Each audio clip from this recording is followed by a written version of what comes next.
आज गोटे सारर वीडियो आपन सहित सेयार करेंगे। सार आ गोटे लिक्विड माने जोटा कि आम रेडीमेड किनी था बायो फर्टिलाइजर। तो यहीटा को दबा द्वारा कौन हुए आम गचर ग्रोथ केमी आसे आ गचर यहाँ आउ कौन उपकार आसे से विषय में आपण मानक जनईचे। तो वीडियो जमा स्किप करूनी शेष पर्यंत देखो। आउ मो फूल गचर फूल भर्ती हबार रहस्य आपण मैंने भी जाणी नियंतु। फूल फुटापी हर्मोन व्यवहार आउ फर्टिलाइजर व्यवहार ये दुईटी जदि व्यवहार रेगुलर करुँचे जमी 3 मास कि 2 मास को थे आपण गचर फूलर मात्रा केबे कमी रही सबु बेले फूल भरपूर मात्रा रही आपण गचर प्रोन करवा भी निहाती दरकार।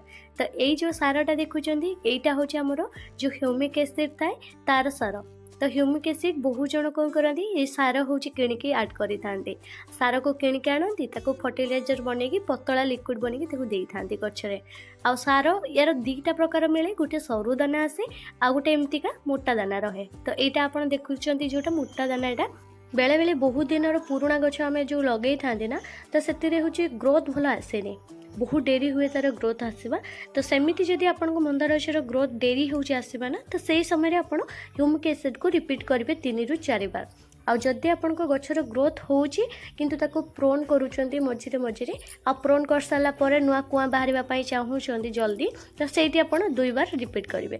तो आज जेहेतु सकाल सकाल खरा पाग होता तो खरा पाग को आज भाविली ह्यूमिक एसिड टे देदेवी आ गचर ग्रोथ जमी बढ़ो कहीं आगो शीत दिन आसुची पुणी किसी फूल भी मत मिलଯିव आ गचर ग्रोथ आसले बगीचाटा भी खूब सुंदर लगे। तो से खरा पाग देखी जे सागे मटीटा को टी कुड़ा खुसा करते। तो ये नगद उपरे आमर एपटे वर्षा होता आ वर्षा गचर मटी गुड़ा पूरा देखिए ओदा हो आ कुड़ा कुसा करुची जो सेटा केते पतला रड नहीं देखी पारुथिबे। आ ए पतला रड रे ही कुड़ा कुसा करदेला पूरा संगे संगे हो जाउचे माने गोटे गोटे गछ देखिबे पूरा माटी पूरा बधिरे होइकी रुहे माने उदा हला परे भी मते कुड़े खुसेबा पाइना बहुत असुविधा हुए पूरा टाइट होइकी रहे। तो सेमिति जदि आपन को गछर माटी एमती रहूची ना ताले जानि नियंतु आपन को गछ पूरा चेर भेड़ी नहीं गलानी। तो तार चेर को सफा रखंतु नहले आपण को माटीर मॉइस्चर बा पीएच रो level control रखंतु। PH level control न रहिले ना माटी बधिरा हो जाए। गछरे आमे जहाँ भी प्रथमे व्यवहार करते ना आम गछरे ता पूर्व किसी आमे जानिबा निहाती दरकार। तो यही ह्यूमिक एसिड गोटे सार जहाँ गछ बढ़ापी मूलर ग्रोथ पाई दियंती। तो यही सार विषय आज आपण मानक आउ किछि भी जनइबे। तो ये जो लिक्विड देखुंत तो यहाँ ह्यूमिक एसिड तो ह्यूमिक एसिड रो लिक्विड जहाँ को आम पानी रे गोलेकी गछरे दियंती। यहाँ रेडीमेड आप फ्लिपकार्ट रू पाइबे आमाजन रू पाइबे आपण ऑफलाइन भी बोध मिल जाव आपण मानक। तो यहीटा को आम पानी रे गोलेकी 5 ml ना 2 ml मापर आम दे था। आ सार कौन केमती व्यवहार करती सार जदि आप दौरान सरू दाना तो सरू दाना को आप डायरेक्ट एमती खुसे देवे माटी बुणी देवे तार 4 साइड माने गछर मूल को छाड़ी आप 4 साइड बुणी देवे। आ जदि मोटा दाना दौरान ताहले ताको राति सारा भिजई देवे पानी रे 1 ग्लास पानी रे तापर सकाळ हेले ताको अध बाल्टी पानी नहीं ताको गोले देकी सबु गछरे हल्का हल्का दे देवे। तो से सारटा को आप गोले सारापर देखिए आमर जो रेडीमेड आम जो सार किणुंट जोटा कि फर्टिलाइजर तो सेटा पूरा सामान कलर आसीज कहीं ह्यूमिक एसिड्र टिके रंगटा टिके कला आसे। तो पानी रे आपण 5 ml पकातु कि 2 ml पकातु आपण को बाल्टी पानी जाक पूरा कला पड़ज। तो सेटा ही समस्ते डाउट रुहति। तो से मुझे डिटेल्स कहीदे। तो ये देख मुझे माटी देखेबी माटीटा को केमती प्रिपेयर कर देखो। माटी रे ना मु माटी जिते गछ पोतिबा आगु जो माटी बनई से हूँ कोकोपेट भाग नहीं मोर हाल्का नहीं कोकोपेट भागटा आ पटिंग मिक्सचर भाग जोटा कि आमर कोकोपेट जो तैयारी सेटा टिके पूरा पतला खाद भाया आसे। तो जोटा कि आमर पतला बोली कौन आमर जो कोकोपेटर पाउडरटा टिके मोटा दाना रहे आउ पटिंग मिक्सचरटा टिके कला रंग आसे सेटा बोध हुए अधिका पचा जाए कि कौन मुझे कहीपरि किंतु तो पटिंग मिक्सचरटा टिके तार हूँ कला रंग आसे आ पूरा पतला दाना आसे जोटा कि आमर गछ पाई बहुत ही बढ़िया आउ हूँ गचर हूँ इम्यूनिटी बूस्ट करने आउ गचर हूँ पीएच रो लेवल को भी मत कंट्रोल रखे पानी एयर पास करे पानी रो लेवल को भी मत कंट्रोल रखे पानी रो लेवल बोली कौन ठीक से पानी पास करे। तो एते स्टोर हुए नहीं माटीर मॉइस्चर ठीक रखे। तो सेटा ही बहुत ही बढ़िया काम करे। तो से कोकोपेट अपेक्षा पटिंग मिक्सचर मात्रा टिके अधिका दिए। आ कोकोपेटा कौन ଆପଣ ଗଛ ଲଗାଇବା ସମୟରେ କୋକୋପିଟକୁ ମାଟିରେ ଗୋଳେଇ ଦେବେ। ଆଉ ପୋଟିଂ ମିକ୍ସଚର ଆପଣ ପରେ ବି ମଧ୍ୟ ଦେଇପାରିବେ, ମାନେ ଗଛ ଲଗାଇବାର 2 ମାସ 3 ମାସ ପରେ ଏମିତି ଖୁସେଇ ଦେବେ, ହାଲକା ହାଲକା ଅଧମୁଠେ ଲେଖାଏଁ ଦେଇପାରିବେ। ତ ମାଟି ଏମିତି ନା ସବୁବେଳେ ପାଇଁ ବଢ଼ିଆ ଭୁରଭୁରି ବନିକି ରହିବ। ଜମା ମୂଳ ମାଟି ମାନେ ଗଛ ମାଟି ନା ଜମା ଟାଇଟ୍ ରହିବନି, ବଧିରା ହେବନି, ବହୁତ ହି ବଢ଼ିଆ। ବଧିରା ହେଲେ କ'ଣ, ପବନ ପାସ୍ କରିପାରେନି, ଚେରର ଗ୍ରୋଥ୍ ହେଇପାରେନି, କି ଗଛର ଗ୍ରୋଥ୍ ବି ଠିକ୍ ହେଇପାରେନି। ତ ସେଥିପାଇଁକା ଆମେ ସବୁବେଳେ ମାଟିଟାକୁ ଭଲସେ ପ୍ରିପେୟାର କରିବା ନିହାତି ଦରକାର। ମାଟିଟା ଯେତେ ବଢ଼ିଆ ହେବ ଆମ ଗଛର ଗ୍ରୋଥ୍ଟା ସେତେ ବଢ଼ିଆ ହେବ। ତ ଏବେ ଯିବା ଆମେ ପଏଣ୍ଟ ଉପରକୁ, ଯେଉଁଟାକି ଆମର ସାର ବିଷୟରେ ଆମେ ଟିକେ କିଛି ଜାଣିବା। ତ ଏଇ ଯେଉଁ ସାରଟା କେବଳ ଗଛର ଗ୍ରୋଥ୍ କି ଗଛର ମୂଳର ଗ୍ରୋଥ୍ କରିଥାଏ ତା ନୁହେଁ। ତ ଏ ସାର ମାଟିର ଗଠନ ବି ମଧ୍ୟ କରିଥାଏ, ଯେଉଁ ମାଟିର ଗଠନ କରିବା ସହିତ ମାଟିକୁ ଉର୍ବରତା ବା ଭୁରଭୁରି ବନେଇଥାଏ, ଯେଉଁଟାକି ଆମେ ହ୍ୟୁମିକ୍ ଏସିଡ୍ କୁହନ୍ତି। ତ ଏଇ ହ୍ୟୁମିକ୍ ଏସିଡ୍ର ଆଉ ଗୋଟେ କାମ ହେଲା ମାଟିର ପୋଷକ ତତ୍ତ୍ୱକୁ କଣ୍ଟ୍ରୋଲ୍ କରେ, ଯାହାଦ୍ୱାରା ଆମ ଗଛରେ ଫୁଲ ଆଉ ଯେଉଁ ଫୁଲର ହେଉଛି ଯେଉଁ କଢ଼ର ମାତ୍ରା ତ ବହୁତ ଅଧିକ ଆସେ। ତ ସେଇଥିପାଇଁ ମୁଁ ଏଇ ଯେଉଁ ହ୍ୟୁମିକ୍ ଏସିଡ୍କି ଆପଣମାନଙ୍କ ମନରେ ବି ଡାଉଟ୍ ଥିବ କି ମୁଁ ହ୍ୟୁମିକ୍ ଏସିଡ୍କୁ କେତେ ବାର ଭଳିଆ ୟୁଜ୍ କରେ ଆମ ଗଛରେ। ତ ସେ ବିଷୟରେ ଏବେ ଆମେ ଟିକେ ଜାଣିନେବା, ଯେଉଁଟାକି ହ୍ୟୁମିକ୍ ଏସିଡ୍ ବିଷୟରେ। ତ ହ୍ୟୁମିକ୍ ଏସିଡ୍ ଆପଣ ଯଦି ଡାଇରେକ୍ଟ ଦେଉଛନ୍ତି ତାହେଲେ ଆପଣ ଗୋଟେ ଡ୍ରପ୍ ନେଇଯିବେ, ଛୋଟ ପିଲାଙ୍କର ଯେଉଁ ଡ୍ରପ୍ ଥାଏ ସେ ଡ୍ରପ୍ ନେଇଯିବେ। ଆଉ ଡ୍ରପ୍ରେ କ'ଣ କରିବେ, 5 ml ପାଖାପାଖି ନେଇ ଆସିବେ। ପ୍ରତ୍ୟେକଟି ଗଛ ମୂଳରେ ପାଣିରେ ନ ଗୋଳେଇକି ବି ଡାଇରେକ୍ଟ ଦେଇପାରିବେ। ତ କ'ଣ କରିବେ, ଆପଣଙ୍କ ପ୍ରତ୍ୟେକଟି ଗଛ ମୂଳକୁ ପୁରା ଲଗେଇକି ଠୁପେ ଦେଇ ଚାଲିବେ, ଯେମିତି ପିଲାଙ୍କ ପାଟିରେ ଯେମିତି ପୋଲିଓ ବୁନ୍ଦା ଦିଆଯାଏ ନା, ଠିକ୍ ସେମିତି ହିଁ ଦେବେ। ତ ଏଇ ଠୁପେରେ କମଲ ବହୁତ ହି ବଢ଼ିଆ ରହିବ। ଆପଣଙ୍କ ଗଛର ଗ୍ଲିସେରିନ୍ ରହିବ, ଗଛର ମାଟିର ପୋଷକ ତତ୍ତ୍ୱ ଲେଭେଲ୍ କଣ୍ଟ୍ରୋଲ୍ କରିବ, ମାଟିର ହେଉଛି ଗଠନ କରିବ, ଭୁରଭୁରି ବନେଇ ରଖିବ। ଆଉ ତା ସାଥିରେ ଆପଣଙ୍କ ଗଛର ମୂଳ ବିକାଶ କରିବା ସହିତ ଗଛର ଗ୍ରୋଥ୍ ବି ବହୁତ ବଢ଼େଇଥାଏ ସ୍ପିଡ଼ିରେ, ଯାହାଦ୍ୱାରା ଆପଣଙ୍କ ଗଛ ବହୁତ ହି ଘନ ଆଉ ବହୁତ ହି ସୁନ୍ଦର ଲେଖା ହୁଏ। ତ ଏମିତି ଆପଣ ବି ମଧ୍ୟ ରେଡ଼ିମେଡ୍ ଆଣିକି ବ୍ୟବହାର କରନ୍ତୁ, ନହେଲେ ସାର ଆଡ଼୍ କରନ୍ତୁ। ଯେଉଁଥିରେ ରେଡ଼ିମେଡ୍ ମୁଁ କାହିଁକି ୟୁଜ୍ କରେ ନା, ରେଡ଼ିମେଡ୍ରେ ଯେଉଁ ମୁଁ ଦେଖାଉଛି ଆପଣଙ୍କୁ ଯେଉଁ ବଷ୍ଟରର ଲିକ୍ୱିଡ଼ର ଡବାଟା, ତ ସେଇଟାରେ ମିକ୍ସ ଥାଏ ଆମର ହ୍ୟୁମିକ୍ ଏସିଡ୍, ଆଉ ଗୋଟେ ହେଲା ଆମର ପଲ୍ବିକ୍ ଏସିଡ୍, ଆଉ ଗୋଟେ ହେଲା ଆମର ଏମିନୋ ଏସିଡ୍। ତ ଏଇ 3ଟା ଏସିଡ୍ର ମିଶ୍ରଣରେ ସେ ଲିକ୍ୱିଡ଼ଟା ବନା ହେଇଥାଏ। ଆଉ ଯଦି ଆମେ ସାର ଦେବା ଗଛରେ ତ ସେଇଟାକୁ ଆମେ ଅଲଗା ଅଲଗା କିଣିବାକୁ ପଡ଼ିବ ଆମକୁ। ହ୍ୟୁମିକ୍ ଏସିଡ୍ ପାଇଁ ଆମେ ଅଲଗା କିଣିବା, ଆଉ ପଲ୍ବିକ୍ ଏସିଡ୍ ଆଉ ଏମିନୋ ଏସିଡ୍ ପାଇଁ ଆମେ ସାର ଅଲଗା କିଣିବାକୁ ପଡ଼ିବ। ଆଉ ଯଦି ରେଡ଼ିମେଡ୍ରେ ଲିକ୍ୱିଡ଼ କିଣିବେ ତ ସେଇଟା ଆପଣ ଗୋଟେ ସାଙ୍ଗରେ ଏକା ସାଙ୍ଗରେ ପୁରା ମିଳିଯିବ ଆପଣଙ୍କୁ।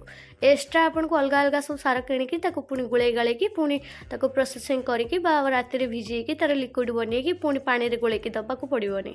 ସେଇଟା ଟିକେ ହେଉଛି ରିଗିଡ଼ ଛିକିଡ଼ କାମ, ଟିକେ ମାନେ ଟେନସନିଆ କାମ। ତ ସେ ଧନ୍ଦା କରିବା ଅପେକ୍ଷା ମୁଁ କହିବି ରେଡ଼ିମେଡ୍ରେ କିଣନ୍ତୁ ଆଉ ଡାଇରେକ୍ଟ ଏମିତି ଗଛରେ ହିଁ ଦେଇଦିଅନ୍ତୁ।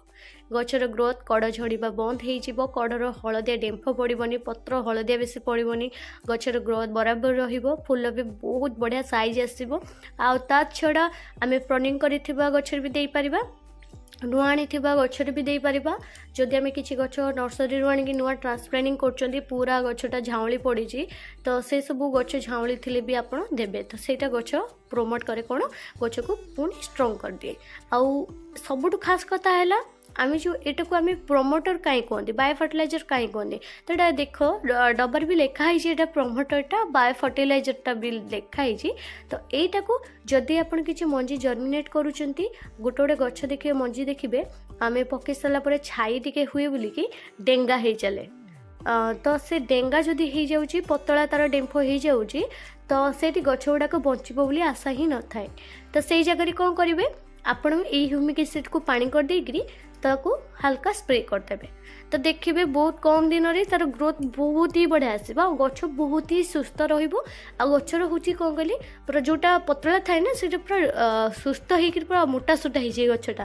ସେଇଥିଲାଗି ମୁଁ ପ୍ରାୟ ମୋର ପ୍ରତ୍ୟେକଟି ଗଛର ମଞ୍ଜି ଯେତେବେଳେ ମୁଁ ସିଡ୍ଲିଂ କରେ ନା, ତ ସବୁବେଳେ ମୁଁ ସେଇଟାକୁ ଆଗେ ହେଉଛି ପ୍ରଥମେ ମୁଁ ଆଡ଼୍ କରେ, ମାନେ ମଞ୍ଜି ପକାଇଲା ସମୟରେ ବି ସ୍ପ୍ରେ କରେ, ପୁଣି ଗଛ ଟିକେ ଟିକେ ଗଜା ପଲା ମାନେ କଲା ପରେ ପୁଣି ତାକୁ ସ୍ପ୍ରେ କରେ, ପୁଣି ଟିକେ ଗଛଟା ଟିକେ ଭଲସେ ଉଧେଇଗଲା ପରେ ମାନେ ଟିକେ ବଢ଼ିଗଲା ପରେ ପୁଣି ତାକୁ ସ୍ପ୍ରେ କରେ। ତ 3-4 ବାର ସ୍ପ୍ରେ କରିଦିଏ। ସ୍ପ୍ରେ ବୋଲି ବହୁତ ସାରା ଦେଇଦିଏନି, ହାଲକା ହାଲକା ତାର ଲିମିଟ୍ ଅନୁସାରେ ଦେବାକୁ ହୁଏ। ତ ଦେଇଦେଲେ ସେଇଟା ବହୁତ ହି ବଢ଼ିଆ ରୁହେ। ଆଉ ଗଛ ପଚିବାକୁ ଦିଏନି। ଯଦି କୌଣସି ଗଛର ମୂଳ ଦେଖିବେ ପାଣି ଷ୍ଟୋର୍ ରୁହେ ଅଧିକା ନା, ସେଇଟା ପଚିଯାଏ। ତ ସେମିତି ଯଦି ହେଇଥିବ ବି ନା, ଆପଣ ସେଇ ଲିକ୍ୱିଡ଼କୁ ଦେବେ, बहुत ही बढ़िया रहिबो मूल पचिबोनी गछ नष्ट होबनी झाउळीबोनी आ जर्मिनेट बहुत स्पीडी करिवो ता छड़ा मु एक किछि दिन तळे ना मोर गोटे शॉर्ट्स ब्लॉग रे मु शेयर करथली जोटा कि मोर मिनी ब्लॉग रे कि मु होची मोर मंदार गछरे हार्मोन दिए बोली कि तो बहुत जण मते कहिली कि दीदी तमे हार्मोन दोछ जो सेटार फोटो किछि सेंड करो तो हार्मोन टा ना मोर सेटा होची जो हार्मोन वीडियो मु करथली सेटा होची मोर वर्षा दिनिया हार्मोन तो मु वर्षा दिनिया हार्मोन एबे जदी आपन मानको फोटो देबी आपन माने एबे ही किनि आनिबे तो सेटा होची शीत दिन रे ऐड कर देबे पुनी शीत दिन रे गछ ऊपर इफेक्ट आसीबो तो सेटा होची सीजन अनुसार ही आम हार्मोन यूज करती तो जमी मुझे शीत दिन भी किणी आनी सारे आपण मानक देखी खूब जल्दी देखी आटा केते एम एल नवा केतेटा माने 5 ml केते गछरे देई परिबा सब डिटेल आपन को जणैबी किंतु ता विषय मुझे वीडियो रे कहबार नथिला किंतु एडा होची मोर हार्मोन ऊपर ए वीडियोटा नुह किंतु तथापि आपण मानकर जेहेतु कमेंट देखिली तो कमेंट रे किसी रिप्लाई मु देबा आगु भाबिली वीडियो रे ही आपन को जणै देबी डायरेक्ट आपन टिके डिटेल्स ऊपर जानि परिबे तो हार्मोनटा कौन मोर खरा दिन में HPM हार्मोन टा आने जोटा कि ब्लूमिंग आसे जोटा कि आमर हूँ फूल गचर सबुथिरे मु दिए खास करके मोर नागचंपा हो कि किसी जो छोट छोट मंदार गछ हो कि नुआ कि भी रिपोर्टिंग करें जहाँ भी गछ थाए ना सबुथिरे दिए आउ जो मोर वर्षा दिनिया हार्मोन सेटा कौन वर्षा पानी जेहेतु पड़े सेटा टिके ऑयली भाग से हार्मोन थाए तो सेटा हार्मोनटा आमर टिके छोट पैकेट आसे छोट डबाटे आसे तो से हार्मोनटा भी सेमती मु अलग आने आ शीत दिन हार्मोन मुझे पुणी किसी नुआ आनी सेटा किंतु HPM नुह सेटा अलगाटे तो सेटा बहुत जल्दी वीडियो आपन सहित शेयर करी जहाँद्वारा आपन गचर भी मत ब्लूमिंग हम आउ सेटा केते ml पकेबे केते थर देबे आपन गचरे जहाँद्वारा ब्लूमिंग पार्ट बाहर आ केमिति कौन करके यूज करेंगे मैंने गचर प्रोन करके देबे ना गचर सेमती डायरेक्ट देबे सब डिटेल्स कहबे से आपण माने मंदार गछ जी आज फूल फुटी सब मंदार वीडियो आज शेयर करछि किंतु किछि दिन हम बैगणी मंदार काटी